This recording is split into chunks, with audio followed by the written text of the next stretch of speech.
read and learn. Sky is so bright. Smart kids grow with moonlight. Read and learn, shine so bright. Smart kids grow with moonlight. eSchoolify series, fun and true. Learning dreams for me and you.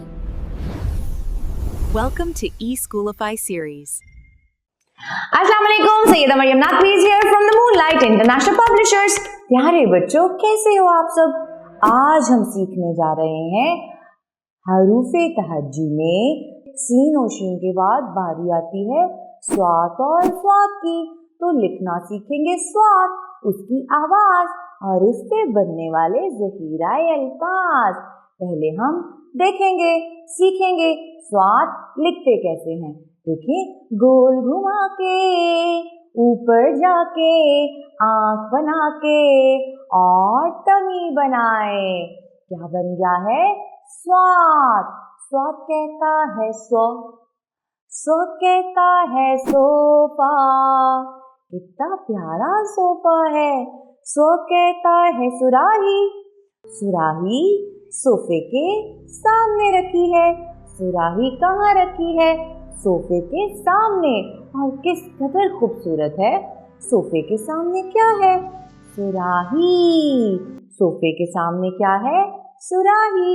और सुराही में किस रंग के फूल हैं? बताओ, जल्दी से बताओ। शाबाश, वेरी गुड। अब आगे बढ़ते हैं अपनी नज़्म की तरफ। स्वात, उसकी आवाज और जादू नज़्म। सो से सुराही, सो से सोफा, चलो सुनो एक दिलचस्प सा किस्सा। सुराही में पानी ठंडा और मीठा, सुराही में पानी ठंडा और मीठा, आता है काम बैठने के सोफा, आता है काम बैठने के सोफा। तो प्यारे बच्चों, आज हमने स्वात, स्वात की आवाज स्व और स्व से शुरू होने वाले ज़ख़ीरा अल्फाज और नज़्म की पढ़ाई की। आपने इसकी अच्छी तरह से दोहराई करनी है। शुक्रिया। अल्लाह हाफ़िज़।